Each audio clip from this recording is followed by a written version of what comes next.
ایک دور افتادہ قصبے کے کچے راستوں پر، جہاں دھول اڑتی تھی اور شام ڈھلتے ہی خاموشی قبرستان جیسی گہری ہو جایا کرتی تھی، وہاں ایک عورت رہتی تھی۔ اس کا نام فوزیہ تھا۔ وہ عمر کے اس حصے میں تھی جہاں امیدیں ماند پڑ جاتی ہیں اور خواب آہستہ آہستہ دل کی دیواروں پر چپکے سے مرجھا جاتے ہیں، مگر اس کے پاس ایک ایسی چیز تھی جو اسے ہر صبح دوبارہ جینے کی ہمت دیتی۔ اس کا 7 سالہ بیٹا اذلان۔ اذلان وہ بچہ تھا جس کی آنکھوں میں چمک اور معصومیت دنیا کے ہر دکھ کو ہلکا کر دیتی تھی، مگر یہ چمک اکثر بھوک، غربت اور سردیوں کی ٹھٹھرتی راتوں میں دھیمی پڑ جاتی۔ وہ دونوں ایک خستہ حال چھوٹے سے مکان میں رہتے تھے جس کی دیواریں نم سے بھری تھیں اور چھت بارش کے موسم میں ٹپکتی رہتی تھی۔ فوزیہ کے شوہر کامران ایک حادثے میں چل بسے تھے۔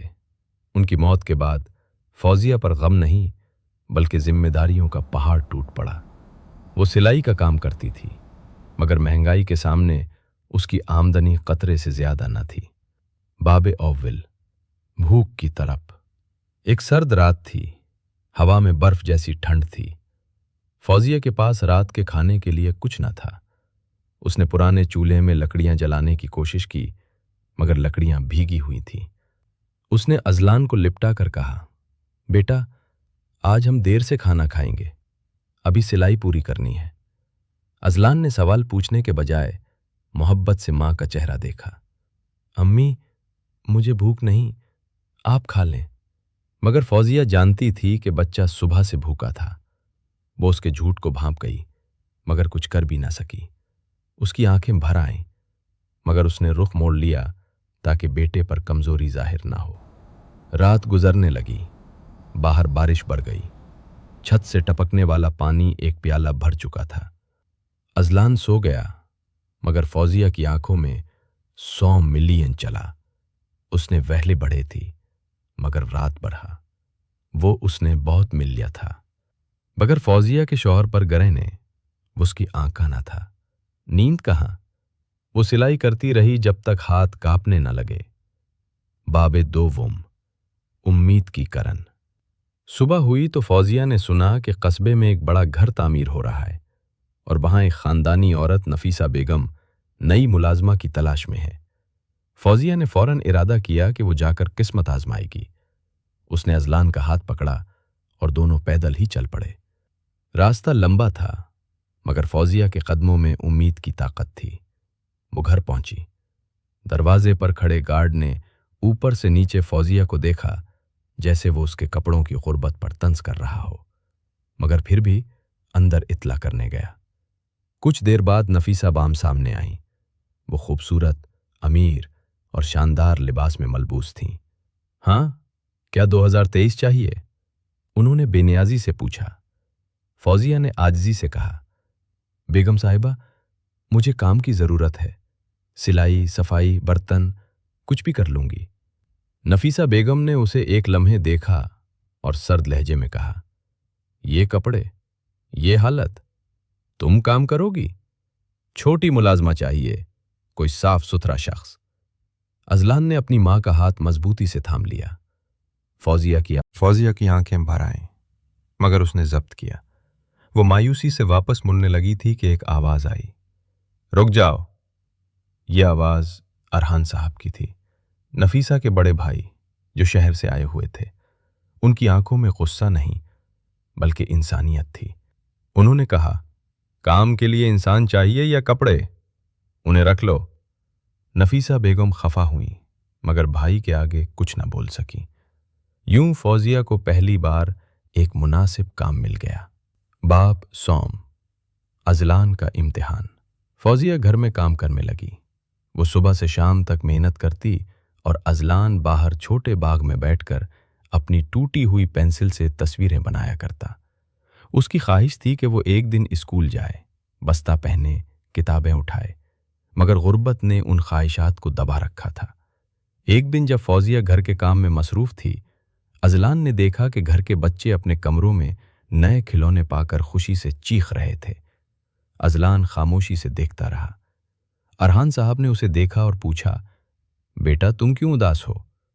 اذلان نے آہستہ سے کہا، ان سب کے پاس کھلونے، کتابیں، سب کچھ ہے، اور میرے پاس کچھ نہیں، بس امی ہے، اور وہی سب سے قیمتی ہیں۔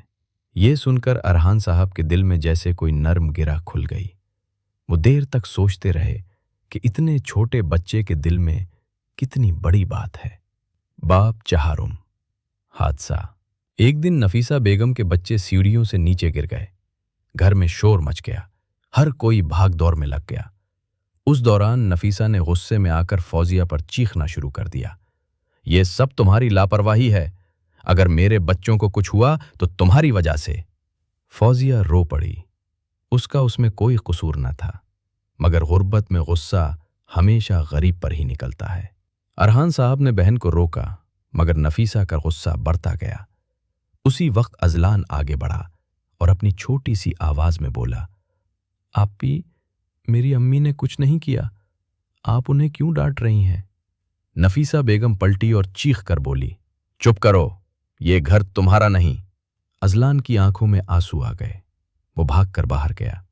سردی تیز تھی، بارش ہو رہی تھی۔ فوزیہ اسے تلاش کرنے لگی۔ آخرکار وہ اذلان کو ایک درخت کے نیچے لرزتا ہوا ملا۔ بچہ بخار میں تپ رہا تھا۔ فوزیہ نے چیخ کر کہا، اذلان، میری جان، اٹھو، میری طرف دیکھو۔ وہ اسے گود میں لے کر گھر کی طرف بھاگی۔ ارحان صاحب فوراً ڈاکٹر کو بلانے گئے۔